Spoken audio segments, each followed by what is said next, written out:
All right, everybody.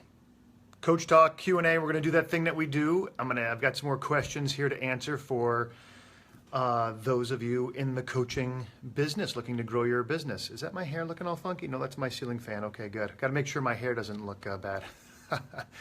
Though it looks like I'm wearing a helmet today. It's like so rounded.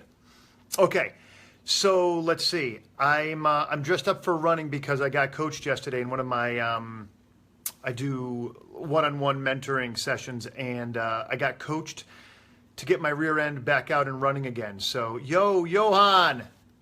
All right. So I'm running again because I was told to by my coach. Thanks, coach. All right, cool. So I'm going to answer a handful of questions that got sent to me. I'm going to start with one that'll probably be a little bit of a longer answer because I'd love to dig into this one. When is coaching over?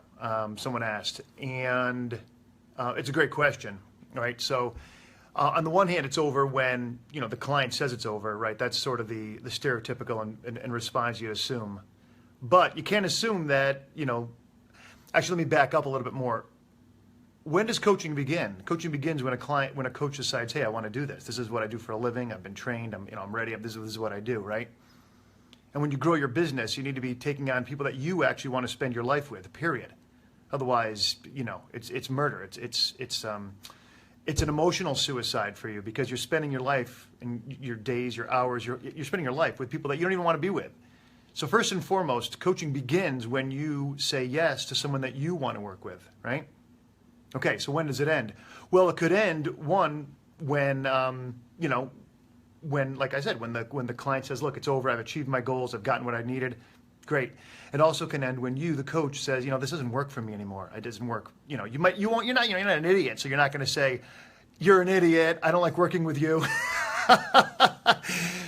But, obviously there's a more merciful way to end a relationship. You could say, and actually, as I've had this conversation before, people want to know how to do it. So I'm going to give a couple ideas. You might say, hey, listen, I don't think I'm the coach for you, or I don't think I can do really help you to the next level where you want to go. But I do know a few people that might fit better for you. And then at least the conversation, remains about them and meeting their needs and staying with them, right? So I'm going to move the camera down here so I can not hold it up the whole time. All right. So it ends when, you find out that, you don't enjoy helping them, being with them. It ends when you don't think you can help them anymore. If you feel like this is either above your head, the kind of work that you're doing, you might need to refer them to a therapist or refer them to a more experienced coach or a better coach. It also, it'll end when they're done, right? Okay, cool. So hopefully that's clean. If you got more questions, just ask below and I'll address them. I got another question. Someone said, how soon can you kick ass? All right, you can kick ass in coaching. You can start, I think I know what this question is about. People have asked us in different ways over the years.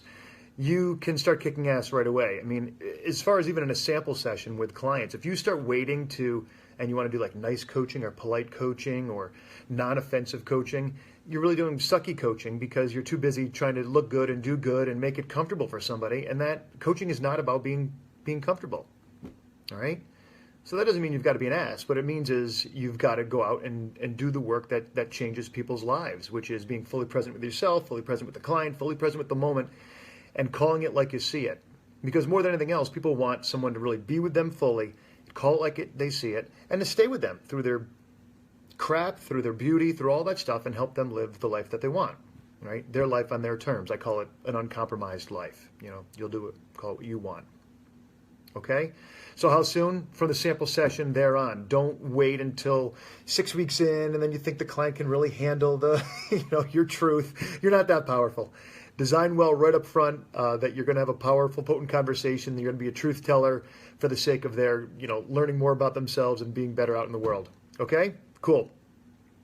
All right. Hey, everybody who's joining, feel free to ask any questions as I go along. Otherwise, I'm going to answer some questions that people had sent prior. All right, another question here.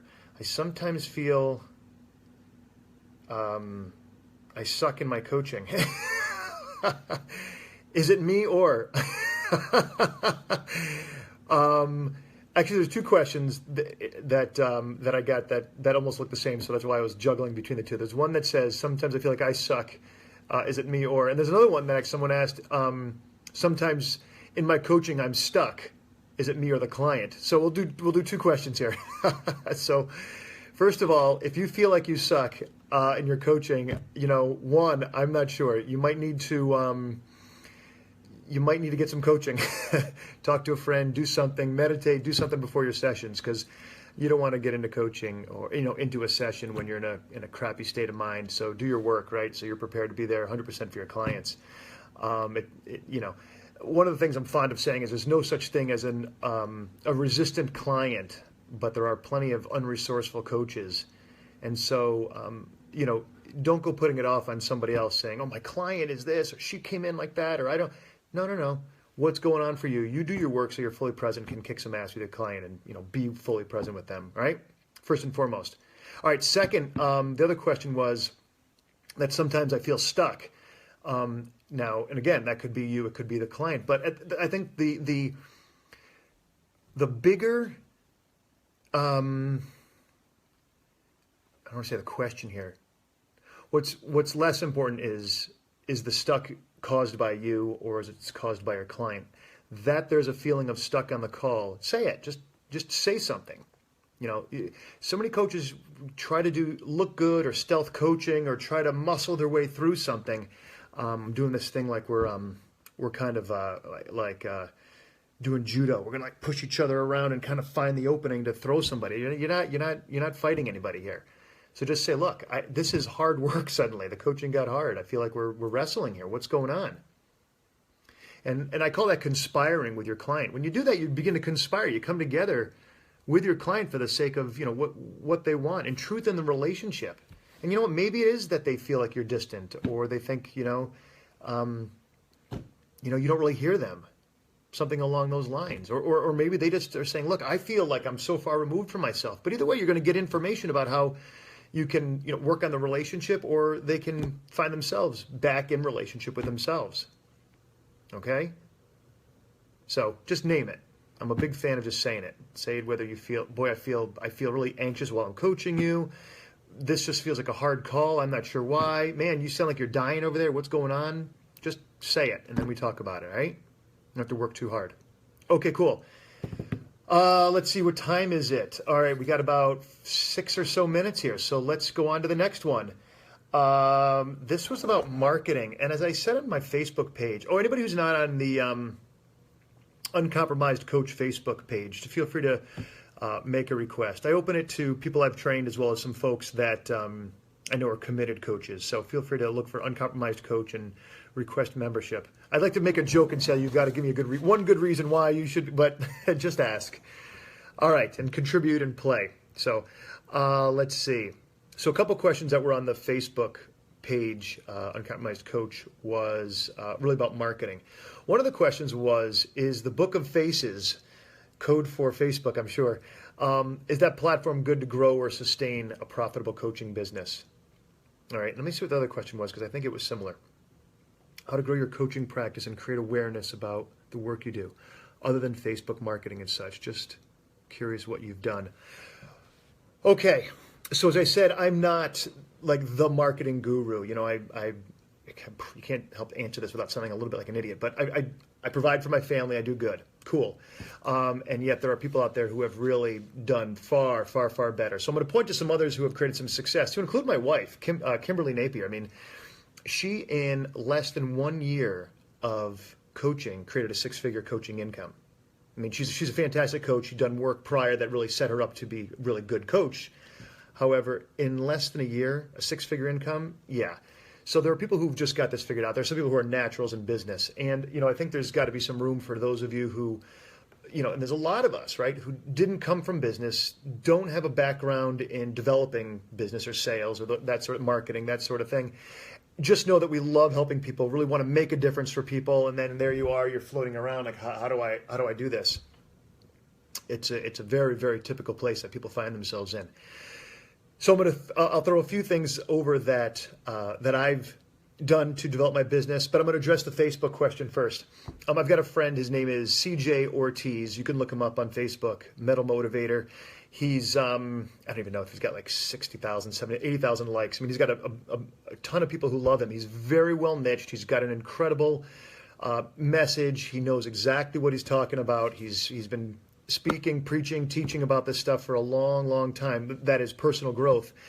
And he creates tons of value for people.